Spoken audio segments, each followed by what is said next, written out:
say why he happened to have to, his brother had to give up his dental practice and he wanted to go to Canada and buy land. Got my dad to sign a note, mortgage. Of course, the guy. To get money, you mean? Those days there was a lot of shysters around. Money, they give money to the guy and he took off. So they were stuck with a note and didn't have the land or money or anything else. So. You mean Pete give up his dental practice? Well, that's another old story that I didn't even know about till I didn't even know that till a few years back. Why? Wow. There was a different reason than I thought. And him and Manny, Bob's dad. So they ended up losing the whole farm that they had. What were they going to do with land in Canada? Well, they were going up there and raise wheat and get rich. Oh, okay.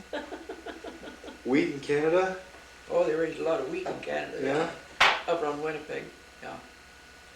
But this guy took off and he didn't even pay for it, so they didn't have the land or took probably their money and what they borrowed and everything else. Wow. Gone. And depression hadn't even hit yet.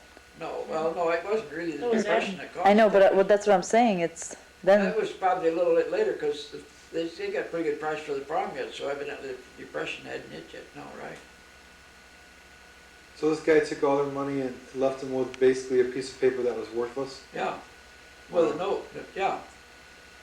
She was supposed to go up and pay for the land. This was his dad's brothers. This was my dad's brothers, yeah. And the guys, there was a lot of shyster that they sell them. Another uncle, it wasn't any of our money, but they came up to Wisconsin and bought some land that was underwater. We come to find out it was underwater. Nothing money. They had ideas that they're going to go off someplace else and get rich quick. They all had land given to them. By whom? The parents. They had almost the whole farm given to them, dropped in their lap, and they lost it. And next to them, I paid the biggest price. Like I say, I don't want to get on the soapbox. I go on and on because it bothers me quite a bit more than it used to. Anyway, where were we? So actually, This is a time, Grandpa, when you can get on your soapbox because we're listening. So I was hit pretty hard. I didn't then freshen it, and when I went to school, I didn't have anything. Mm-hmm. So both of your dad's brothers were not in farming. One was a dentist? He's the only one that went to college. The rest of them didn't know how to get through high school. So What college did he go to? Huh? What college did he go to? Goshen, Indiana. Okay. He's a We went to a Mennonite college. Oh yeah, they were Mennonites. Yeah, they were all Mennonite. Well, their dad was a Mennonite preacher. Is that he I went want to him out. Canada because he got caught playing cards? No, it was a lot more serious than that. Yeah, I bet. I don't know about that. Yeah, no. Dad, You wouldn't, because I didn't tell about that. Yeah. you had like an ancestor that was a bishop in the Mennonite church, right? In the Midwest?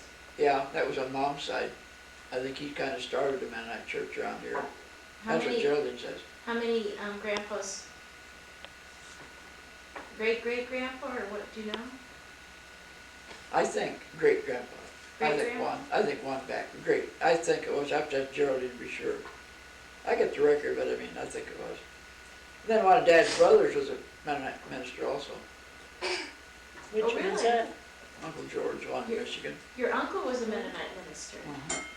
Yeah.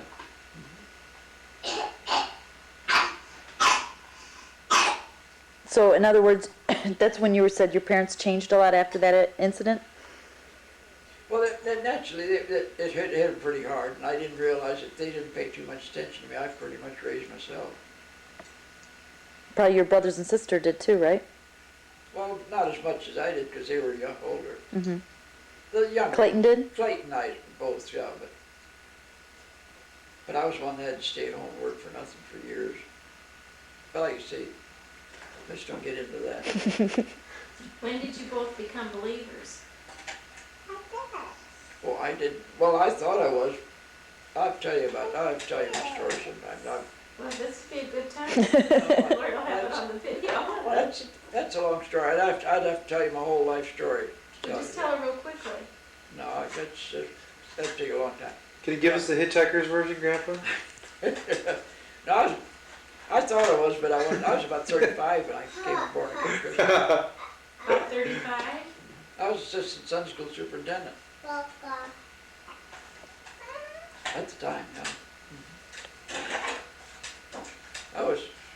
I held every elective office in Sunday school, from librarian on up to superintendent at the other church. So what was it that made you realize that you needed Well, more? Well, like I say, well, it's a lot. Like I say, I can't say unless I tell you the whole story.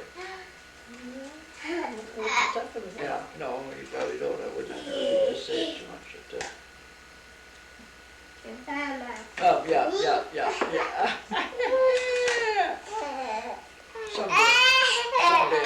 Someday I may tell you. Give me a Yeah. hug. I hope so, Grandpa. Yeah, I do Have a too. hug. Well, Grandma, how about you? Do you have a hitchhiker version?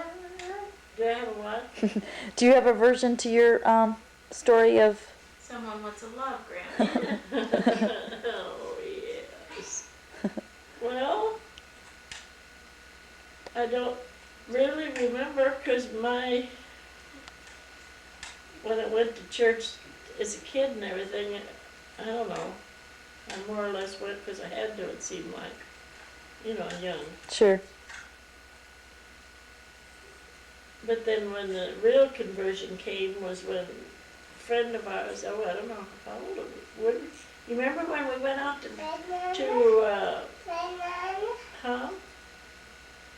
when we went out to Billy Graham Crusade, Sherry? That's what I was thinking about. When we went out to Billy Graham Indianapolis. Crusade, How old were you, Grandma? How old would I have been then? Well, how old would you have been, I was Sherry? probably 12, 13, 14. Yeah. And I went forward, and that's really what I really was. Sure. So, When it was your own faith and not one that you were forced? yeah, that's right. That's right. Hi. Well, birthday, you haven't come and sat on my lap. She says, you guys have been getting way too much attention. You guys have been ignoring me. You're getting too much attention there. Well, that's nice, isn't it? She's part of us. Sure. That's right. Turn around so they can see your face. Wouldn't be for the background, you wouldn't be here, would you? Oh, trust me, we've got enough video of her face. Yeah, so that's... She's not deprived that way. That's the way. We had a neighbor of ours. I was real good friends of hers, lived catty-cornered across the street.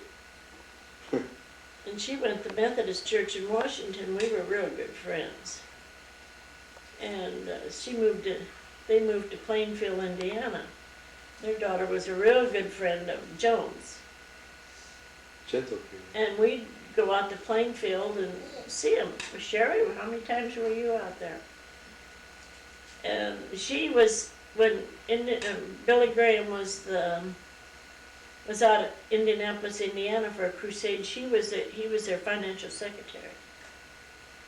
And so we got front row seats and Was this after Grace Bible was started or before? oh, I know. Now, Grandpa, at the time of I this, think we were already going to Grace Bible. I think so. At the time we went to Indianapolis, I Yeah. think.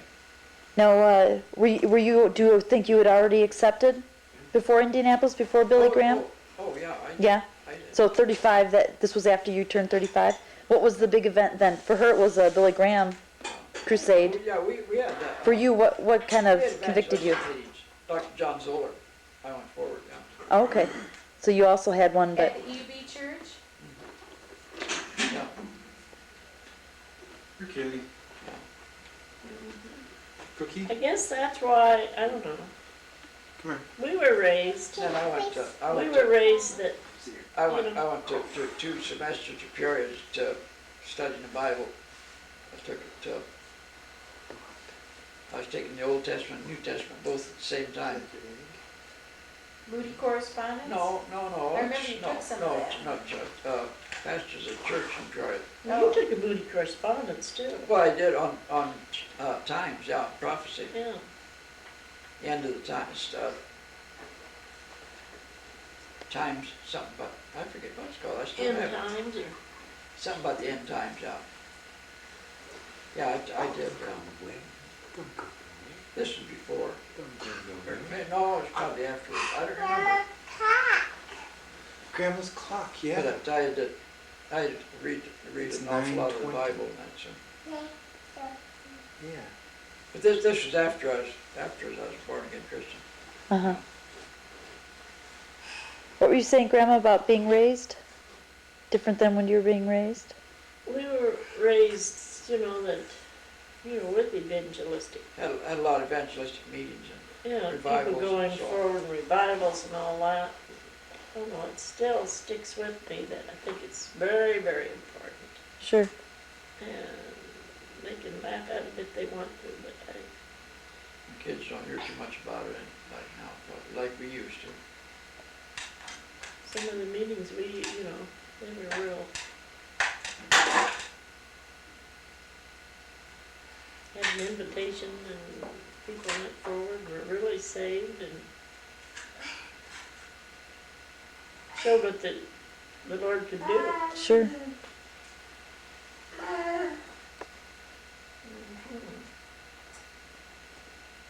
Not just, I don't know, just all these meetings and all these planning and all this.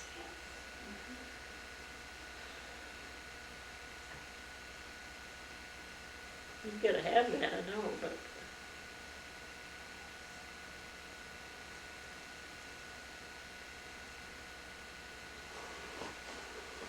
I still go along with meetings like Billy Graham has. Sure. Mhm.